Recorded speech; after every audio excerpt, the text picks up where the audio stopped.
Halo, selamat pagi. Ketemu lagi di vlog aku, Poppy Sidabutar Show. Oh iya, tadi habis pakai pertama kali coba skincare dari Indonesia buat proteksi di kala summer. Jadi agak-agak menor-menor dikit nggak apa-apa ya, ibu-ibu. Nih, sebelum aku mulai vlog aku mau ngasih tahu. Tuh, bunga mawarku. Ini bunga mawarku udah mulai berbunga ya, tuh. Jadi aku tanam bunga mawar ini sekarang udah masuk 2 tahun.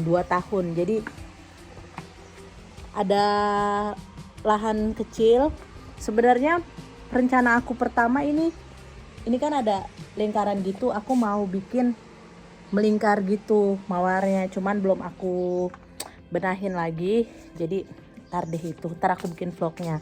Sama di sini juga sebenarnya tuh ada pot, sengaja dibikin pot itu buat bikin mawar melingkar gitu. Cuman ya itu ya, kadang kemageran itu merajalela. Nah, satu lagi adalah bambu. Ini aku special request, aku pengen taman belakang itu ada nuansa-nuansa Asianya. Jadi aku bilang sama suami, aku mau pohon bambu dong. Ini sebenarnya bambu kuning ya. Mungkin karena masih masa-masa pertumbuhan ya, masa ABG, dia belum jadi kuning. Masih hijau ya. Tuh, warna aslinya begini. Ini bambu, katanya sih bambu Cina. Cus, kita duduk. Panas loh guys, sekarang udah panas banget. Muka juga udah gak santai lagi ya. Nah, sekarang aku duduk di belakang. Nah, mau ngobrolin apa kita hari ini? Yaitu karena sekarang aku udah mulai bikin YouTube channel, aku udah mulai ngevlog. Jadi temanya itu adalah daily lifeku. Karena aku udah cerita banyak hal tentang anak-anak, kehidupan pribadiku. Nggak semua sih, masih ada hal-hal yang itu buat aku aja. Tapi aku mau share pengalamanku saat di Indonesia. Waktu aku masih jadi single parent alias janda. Single parent bahasa kerennya ya Cin. Bahasa umumnya jendes atau janda. Ntar dulu ya, nih aduh belang belentong begini, muka udah susah deh kalau udah summer pakai bedak ngelawan itu ntar belang-belang. Oke, balik lagi ke topik, jangan sampai melenceng-melenceng kemana-mana. Nah, aku itu menjanda itu 4 tahun sebelum aku ketemu suami mas buleku ya. 4 tahun dengan 2 anak. Itu aku kerja 2 kali ganti. Kerja jadi guru TK di salah satu guru TK National School di Jakarta. Tuh, berat badan juga udah gak bisa dikondisikan lagi. Sama kerja di teater. Itu sebentar aja sih. Itu 6 bulan sebelum aku berangkat ke Indonesia, sebelum aku diciduk sama bule. Oke. Jadi janda 2 anak di Indonesia itu tidak enak karena almarhum suamiku tidak meninggalkan harta yang banyak. But for me it's okay. Buatku itu nggak masalah. Duit bisa dicari, kebahagiaan bisa kita ciptakan, tapi kadang-kala yang menjadi batu kerikil, batu sandungan adalah orang-orang di sekeliling kita. Tapi kembali lagi, itu hak kita untuk memilih kita mau terganggu oleh itu atau kita tidak mau memperdulikannya. Satu hal yang aku paling gak suka di Indonesia itu adalah image janda itu sangat remeh. Karena satu, mereka mikir seks.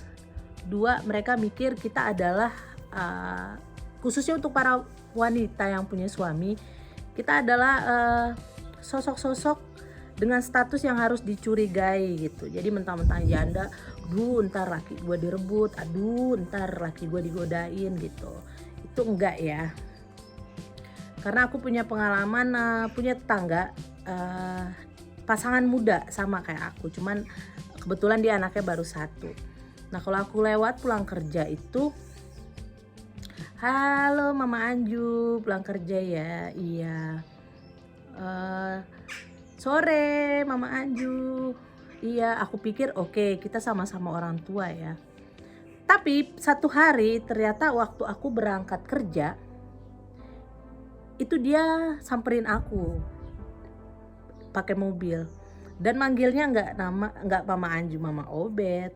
Popi mau kemana? Ayo ikut aja diantar. Dalam hati ini aneh ya kan, aneh tetangga yang biasa Mama Anjuan atau jemput. Terus aku yang lihat ke kanan ke kiri dong ya kan, dalam hati ntar ada yang lihat gue lagi yang salah ya kan. Terus aku bilang enggak makasih. Sekali penolakan, 2 kali dia kayak berangkat kerjanya tuh dibarengin gitu. Akhirnya enggak ramah gitu, enggak ramah. Aku nggak ngerti ya tujuannya apa gitu, mau ngebareng-barengin berangkat kerja, mau sok-sok nganterin. Cuman ya itulah makanya kadang-kadang bukan janda itu yang harus dikhawatirkan, tapi laki-laki yang berpikiran wah janda nih bisa nih, entah apapun tujuan mereka. Tapi yang jelas sih kalau aku bilang cuma untuk seks doang ya, karena mereka pikir oh ya udah pernah married nih, bisa lah nih, pasti pengen, pasti kangen. Ya nggak gitu juga dong bos. Nah lain hal lagi, aku juga pernah sebelum sama Walter aku punya pacar orang Indonesia. Kita jalin hubungan hampir setahun. Dia bujangan.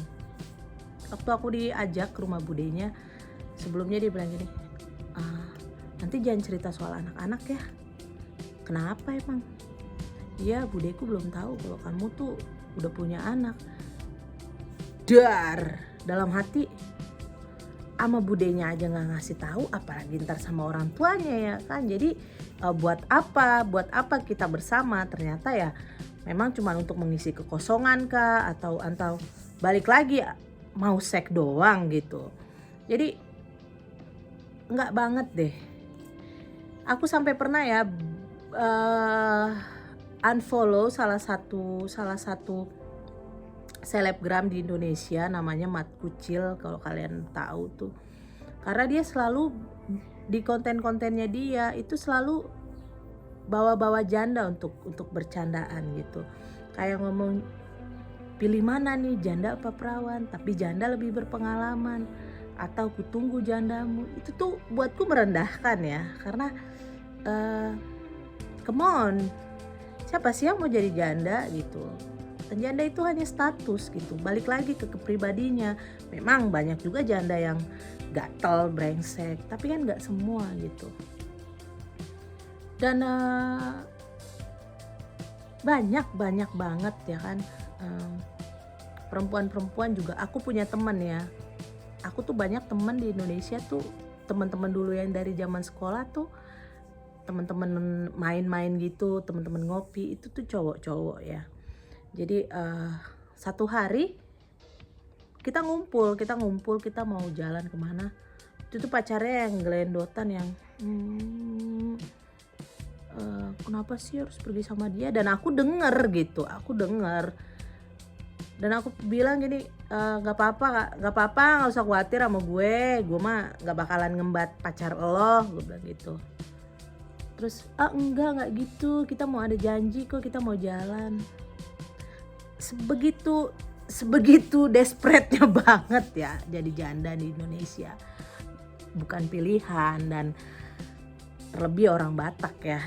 Kalau laki-laki mau meminang perempuan dan dia janda, pasti orang tuanya bilang, emang gak ada lagi anak perempuan, anak perawan yang bisa dinikahin gitu, pakai bahasa Batak. Nah ini kejadian di rumahku. Kalau anak laki-laki itu adalah pembawa marga ya.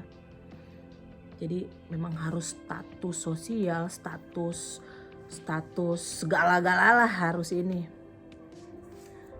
Pertama aku ketemu Walter, keluarganya terima aku bawa anak, mereka nggak mandang itu anak bawaan gitu.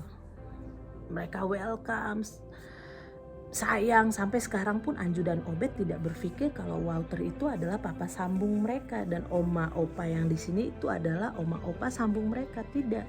Karena penerimaannya begitu besar gitu.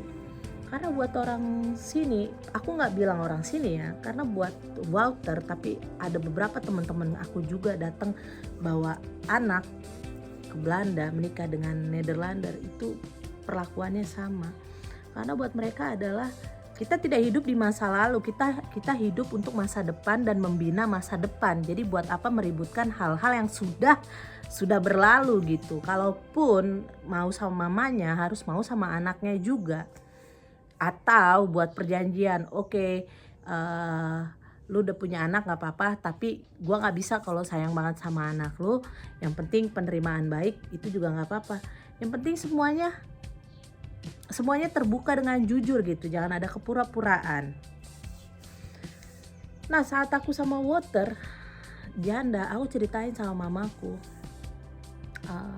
oma opa Walter terima Anju Obet dengan baik. Adikku kenalan sama janda anak dua. Wah, bapakku marah, mamaku marah. Dan mereka curhat sama aku, anehnya. Heran saya, si Dinan emang gak bisa apa cari cewek lain.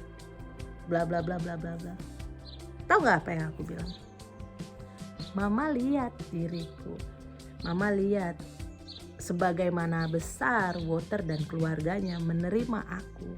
Begitu juga harusnya kalian bisa menerima si adek dan pasangannya. Iya, tapi kan kalau di orang Batak gini-gini nonsens, aku bilang nonsens. Anggap anak dia adalah cucu mama, karena cucu mama di sini juga sangat diterima dengan baik oleh oma opa. Dan akhirnya mama papaku itu berpikir, oh iya ya, benar juga. Dan sekarang baik-baik aja. Ya itu ya sangat disesalkan di Indonesia. Nah, kalau janda, apalagi kalau aku jalan. Ini lebih mirisnya lagi di area rumah sih. Di area rumah yang tahu aku janda gitu. Karena setelah almarhum meninggal, aku balik lagi ke rumah orang tua. Kerja daripada bayar tukang momong, mendingan diurusin sama mama papa toh. Ya. Nah itu ada kadang-kadang kan kayak ada orang-orang anak-anak muda yang telat kawin, suka nongkrong di jalan, di pangkalan ojek, biasanya di warung-warung kopi gitu. Kalau aku lewat tuh yang sweet, boleh dong. Waduh, Mama Anju, kenapa nggak kawin lagi sih? Nggak kangen apa? Nggak kedinginan tiap malam? Itu tuh yang pengen jawab kasar gitu. Kalau lu selalu mikirin seks, itu hidup lu, gue enggak gitu. Karena saat aku menjadi single parent, yang aku pikirin itu adalah gimana caranya survive, membiayai anak. Jangan sampai anak ini berbeda sama anak lainnya gitu, yang punya keluarga lengkap. Jadi kalau memang sekolah, mereka bisa sekolah, mereka bisa punya pakaian yang bagus, tidak perlu mahal-mahal. Atau mereka juga bisa makan makanan apa yang anak-anak lain makan gitu. Survive lah, banyak hal banget. Aku pernah sampai di masa yang aku jual handphone sama jual kamera, sama jual lensa kamera, itu cuman buat beli susu sama Pampers.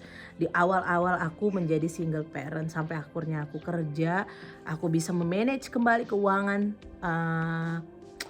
per bulannya. Karena sekarang cuman aku yang kerja, jadi aku bayar ini bayar itu, bikin catatan apa-apa. Jadi aku tuh nggak ada waktu mikirin untuk ngesek, untuk cari-cari jajan di luar. Dan apa yang mamaku bilang itu benar, sampai dia pernah berpikir jangan pernah kamu kawin lagi. Kenapa ya emang? Nanti kasihan anak-anak. Emang kenapa, aku pernah tanya. Mungkin laki-laki bisa mencintai kamu, tapi belum tentu bisa mencintai anak-anak kamu. Dan itu kejadian yang sama kayak pacarku kemarin itu.